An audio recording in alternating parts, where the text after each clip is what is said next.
चेतन सूद का आप सबको सादर नमस्कार दोस्तों।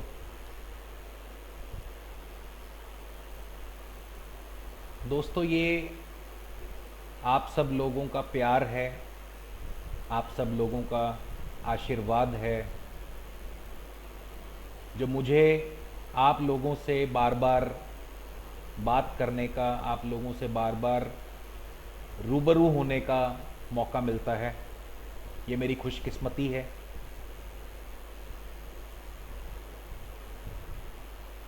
बहुत से मेरे मित्र, बहुत से मेरे जानने वाले, बहुत से मुझे प्यार करने वाले, उन सब की दुआओं से, उन सब के आशीर्वाद से मैं आप सबके सामने अपनी छोटी सी समझ या जितना भी लाल किताब को मैं जान पाया हूँ, जितना भी लाल किताब को मैं समझ पाया हूँ, वो आप लोगों से मैं साझा करना चले आता हूँ।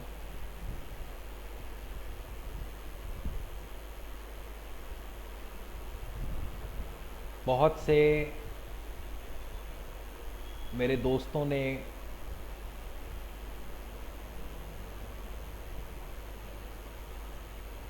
मुझसे कहा कि मैं लाल किताब के ऊपर एक ऐसी श्रृंखला बनाऊं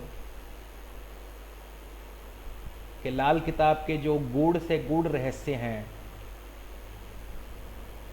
वो आसानी से समझ आ सकें। तो ये मेरा एक छोटा सा प्रयास है आप लोगों के लिए, आप लोगों के आशीर्वाद के द्वारा, कि मैं अपनी समझ, अपनी बूझ, अपनी काबिलियत के द्वारा लाल किताब के जितने भी गूढ़ रहस्य हैं उन सबको आपके साथ मैं साझा कर सकूं।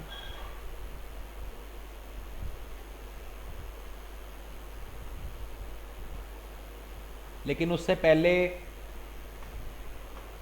ज्योतिष के कुछ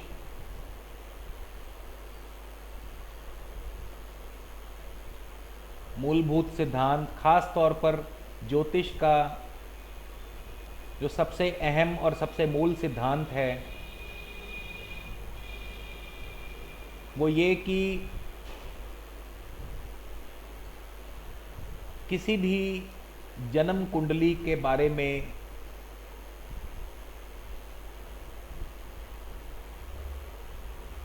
देखते समय या किसी भी जन्म पत्री को देखते समय हमें देश, काल और पात्र, इन तीन चीज़ों का बखूबी ध्यान रखना चाहिए।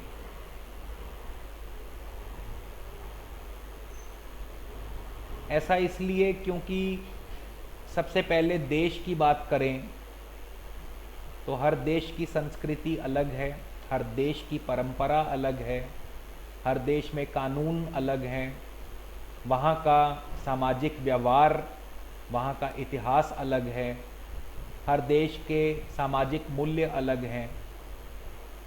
तो यही एक भिन्नता के कारण हमें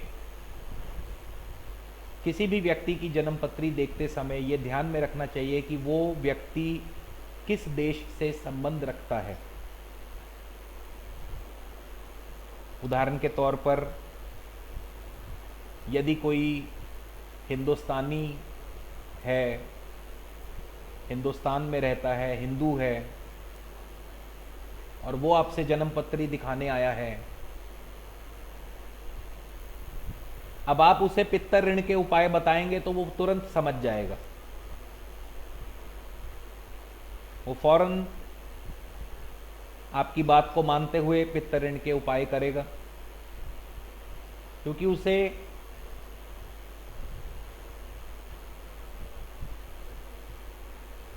पता है कि ये हमारी संस्कृति है, हमारी परंपरा है। पितरों का आदर करना, पितरों का मान सम्मान करना, पितरों को तर्पण देना, पितरों की शांति करवाना, ये हमारी हिंदू संस्कृति है। सनातन धर्म में इसको सर्वोपरि माना गया है। अब किसी अन्य देश का नागरिक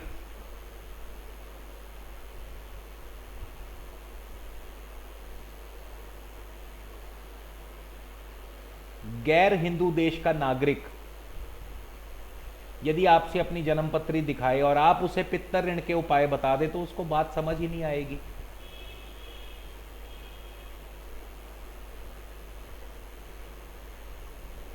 तो सबसे पहले हमें इस बात का ध्यान रखना पड़ेगा कि जिसकी हम पत्री देखने जा रहे हैं वो किस देश का वासी है और उस देश की क्या परंपराएं हैं, क्या संस्कृति है। इसी तरह दोस्तों दूसरी बात आती है काल की। काल यानी समय, इसका भी बहुत अपने आप में महत्वपूर्ण स्थान है, क्योंकि हर 10, 20, 25 सालों के बाद समय बदलता है। आप आज से 20-25 साल पीछे चले जाएं, एक समय था जब हम छोटे होते थे, बचपन था हमारा, तो हमारी जरूरत नहीं होती थी कि हम अपने बड़ों के आगे कुछ बोल सकें।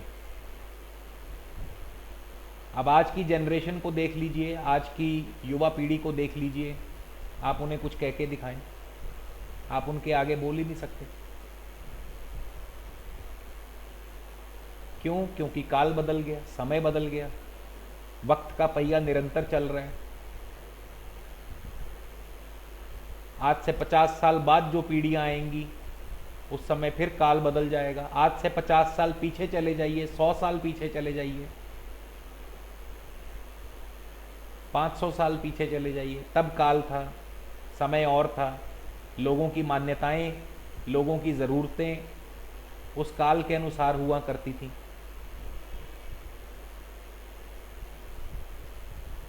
तो जैसे जैसे काल बदलता रहा, जैसे जैसे समय बदलता रहा, मूल्य बदलते रहे, मान्यताएं बदलती रहीं, समाज बदलता रहा, लोगों की सोच बदलती रही। अब थोड़ा पीछे चले जाएं तो किसी समय, आज से जब पुरातन काल की बात कर रहा हूं कि जब राजा महाराजाओं का समय था, रियासतों का समय था, उस समय अगर किसी को देश निकाला दे दिया जाता था तो ये उसको एक बहुत बड़ी सज़ा के तौर पे देखा जाता था। देश निकाला का अर्थ होता था कि इस व्यक्ति को देश से निकाल दो, सजा के तौर पे। अब आज युग बदल गया। आज लोग जो हैं खुद विदेश जाने के लिए ललायित रहते हैं। पंजाब की कम से कम नहीं तो 50% जनसंख्या विदेशों में बसी हुई है। आज विदेश जाना लोग एक स्टेटस सिंबल के तौर पे लेते हैं। बहुत से नौजवान विदेश जाकर के तरक्की करना चाहते हैं, विदेश में आजीविका कमाना चाहते हैं। तो समय बदल गया, काल बदला, समय बदला। समय के अनुसार लोगों की ज़रूरतें बदली, लोगों की सोच बदल गई। ये तो एक बहुत छोटा सा उदाहरण है काल के ऊपर। ज्योतिष शास्त्र में काल के भी कई आयाम हैं। काल को कई तरीके से देखा जा सकता है।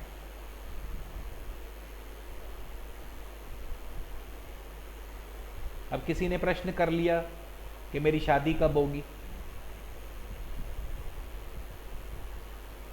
तो ये भी काल से संबंधित प्रश्न है।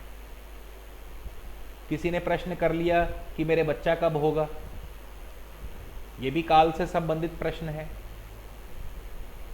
किसी ने प्रश्न कर लिया कि मेरी नौकरी कब लगेगी, मेरा फलां इम्पोर्टेंट डॉक्यूमेंट कब आएगा, अपॉइंटमेंट लेटर कब आएगी, तो ये सभी प्रश्न काल से संबंधित हैं। तो ज्योतिषी की उस समय सूझबूझ है कि वो किस प्रश्न को किस तरीके से लेकर के, किन परिस्थितियों अनुसार, किन नियमों अनुसार वो उस प्रश्न का हल ढूंढेगा। ये ज्योतिषी की, ये आपकी समझ बूझ है। इसी तरह पात्र, अब पात्र भी बहुत महत्वपूर्ण है।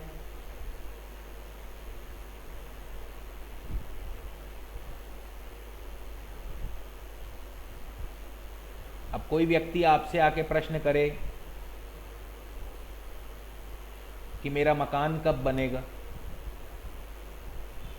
मेरा खुद का घर कब बनेगा, तो क्या आप हर एक को ये बात कह देंगे कि मकान आपका बन जाएगा या नहीं बनेगा?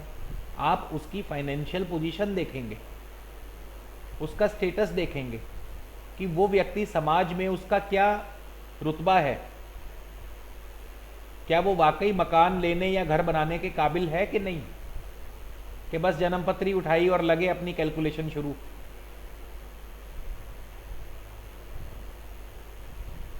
तो देश, काल और पात्र,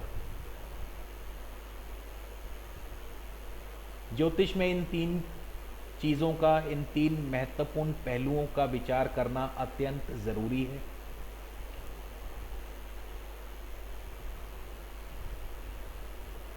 पात्र में भी सुपात्र कौन है, कुपात्र कौन है। अब किसी गरीब को उपाय के तौर पर आप कह दें, मैं एक बहुत आपको दिलचस्प वाकया बताता हूँ। मेरे एक बहुत अच्छे जानकार मित्र, लाल किताब में उनका बहुत नाम है,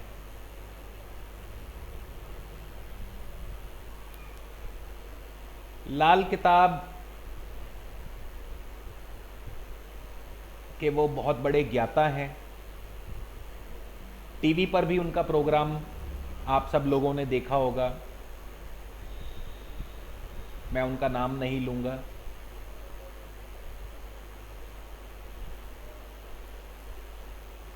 लुधियाना के ही वासी हैं।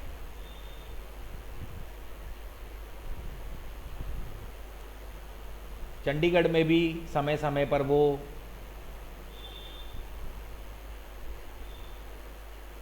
उनका कार्यालय है, तो वहाँ पर भी वो लोगों की जन्मपत्रियाँ देखते हैं। एक बार सौभाग्य से मुझे उनके कार्यालय, उनके ऑफिस में जाने का सुअवसर प्राप्त हुआ। उन्होंने खुद मुझे बुलाया, मैं उनके ऑफिस गया। वहाँ बहुत सी बातों पे चर्चा हुई, लाल किताब के ऊपर भी बहुत सी चर्चा हुई। हालांकि वो बहुत बिजी थे, परंतु ये उनका बड़प्पन है कि उन्होंने मेरे लिए समय निकाला। मैं उनके ऑफिस में बैठा था तो एक सज्जन वहाँ आए, सादे से कपड़े,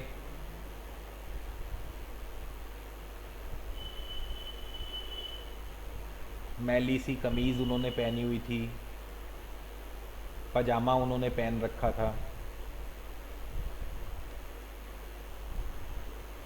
तो उन्होंने बताया कि वो एक ऑटो रिक्शा ड्राइवर हैं, ऑटो रिक्शा चलाने वाले हैं।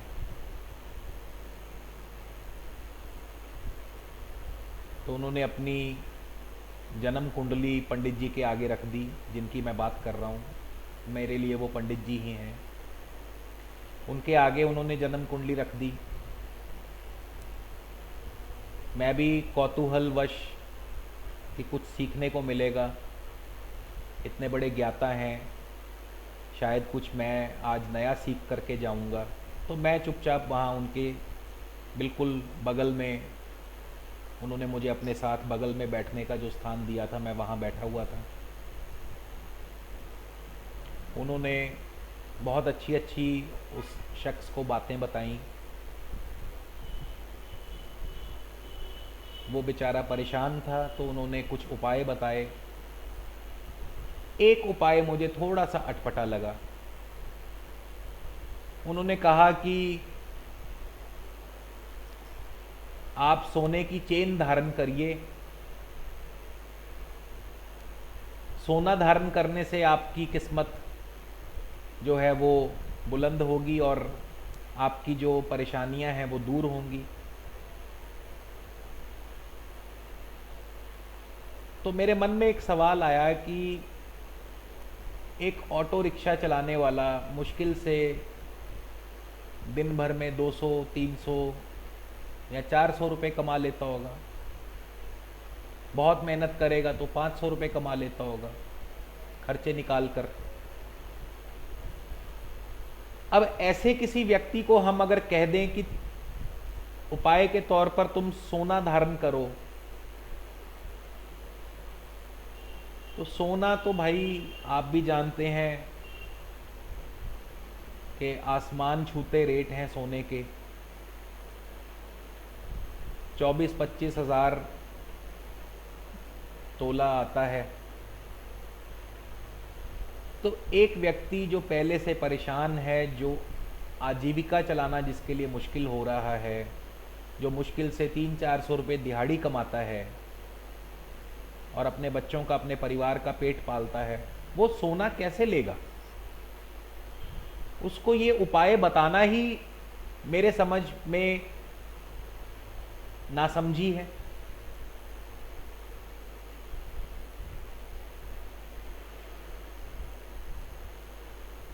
सोने के और भी कई विकल्प हैं।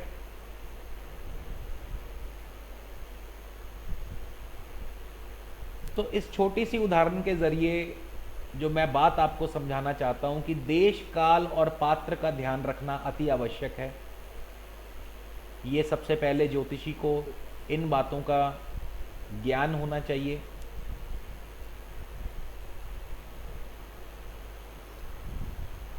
एक बात और लाल किताब के बारे में बहुत प्रचलित है। कुछ तथाकथित लाल किताब के महारथियों द्वारा इस बात का बहुत ज़ोर शोर से प्रचार और प्रसार किया गया है। बाकायदा उन्होंने अपनी किताबों में लिखा है, वो ये कि किसी भी ग्रह को किसी भी घर में पहुंचा दो। उदाहरण के तौर पर अगर किसी ग्रह को लगन में लाना है तो गले में वस्तु धारण कर लो उस ग्रह से संबंधित। द्वितीय भाव में लाना है तो भी गले में धारण कर लो। किसी ग्रह को तीसरे घर में पहुंचाना है तो उसकी ग्रह से संबंधित वस्तु को अपनी भुजा पे धारण कर लो। चौथे घर में लेके जाना है तो उसको जल प्रवाह कर दो। पांचवें घर में ले जाना है तो विद्यालय में दान कर दो या अपने बच्चों को पहना दो। तो इस तरह की बातें बाकायदा उन्होंने अपनी पुस्तकों में भी लिखी हैं।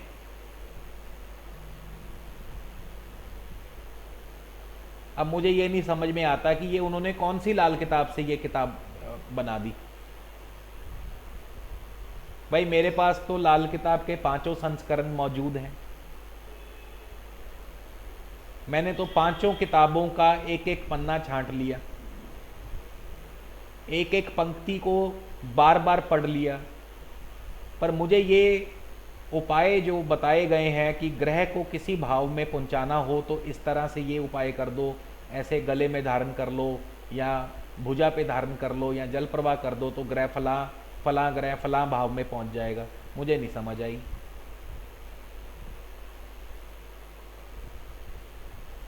अब ये कौन सी लाल किताब है ये तो वही जाने। तो इस तरह की बातें भी लाल किताब की नेगेटिव पब्लिसिटी करती हैं। लाल किताब में कहीं भी किसी भी पन्ने के ऊपर ऐसा बिल्कुल नहीं लिखा हुआ।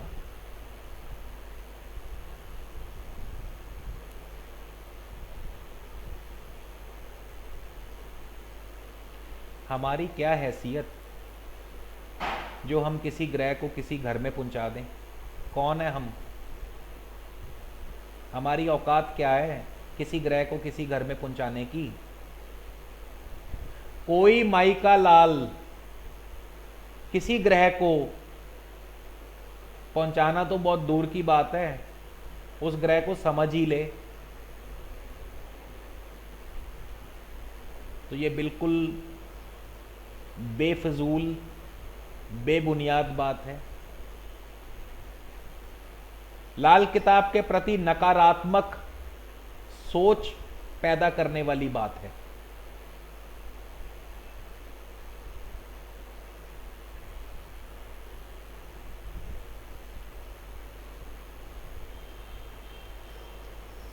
आज की बात लीजिए, आज सुबह मैं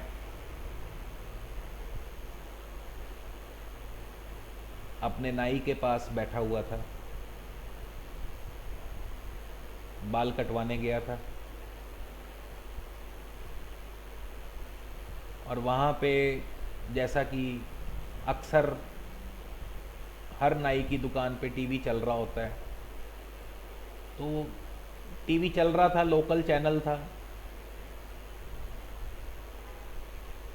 कुछ देर बाद जैसे बीच में ब्रेक आती है और ब्रेक के दौरान जो लोकल चैनल होता है वहाँ लोकल इश्तिहार लोकल विज्ञापन आने शुरू हो जाते हैं।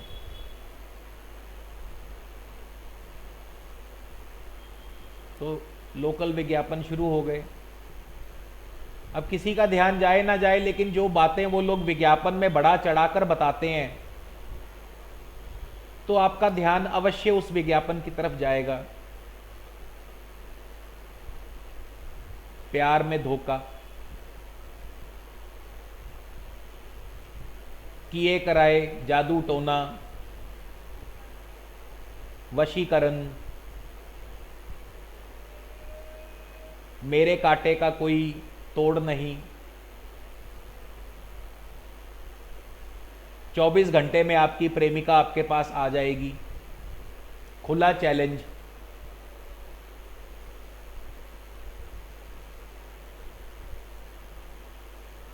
अरे भाई, इतना ही तुम्हें अपनी विद्या पर अभिमान है तो देश का उद्धार कर दो ना, गरीबों का उद्धार कर दो।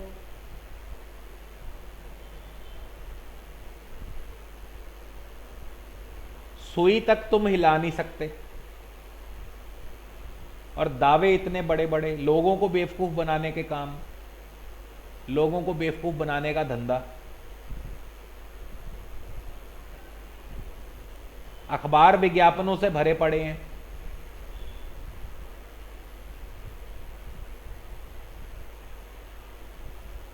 तुम जितने हो उतने ही रहो, क्योंकि इंसान की औकात नहीं है कि वो किसी की किस्मत बदल दे। स्वयं भगवान नहीं बदल सकते। क्यों? कर्मों का लेखा जोखा है।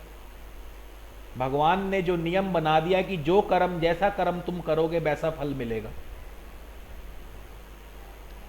स्वयं ईश्वर नहीं बदल सकते अपने लिखे को, तुम्हारी औकात ही क्या है?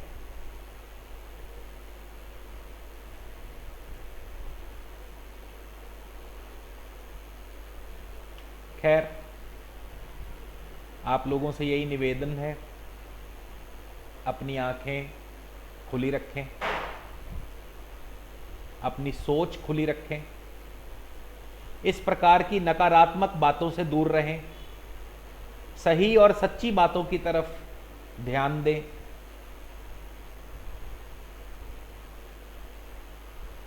दोस्तों, लाल किताब जैसी अद्भुत, विलक्षण और सच्ची किताब कोई नहीं।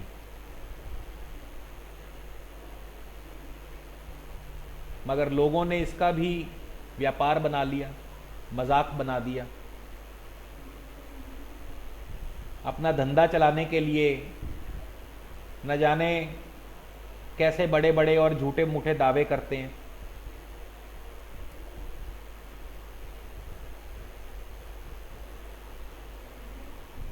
और इसमें भला किसी का नहीं होगा, मगर नुकसान जो है वो विद्या का नुकसान है, ज्योतिष का नुकसान है। लोगों के मन में ज्योतिष के प्रति अविश्वास पैदा होता है।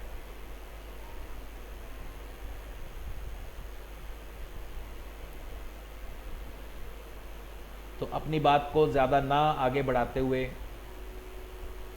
कुछ तथ्य जो आपसे ज़रूरी समझता था कि आपको मालूम होने चाहिए, अपने अगले वीडियोस में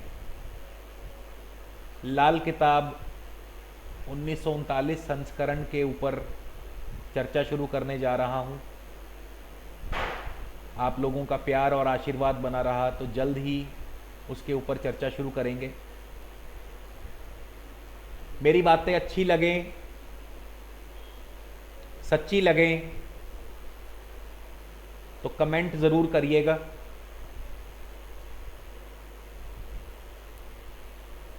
आप लोगों के प्यार, आप लोगों के आशीर्वाद का अभिलाषी आप सबसे विदा लेता हूँ।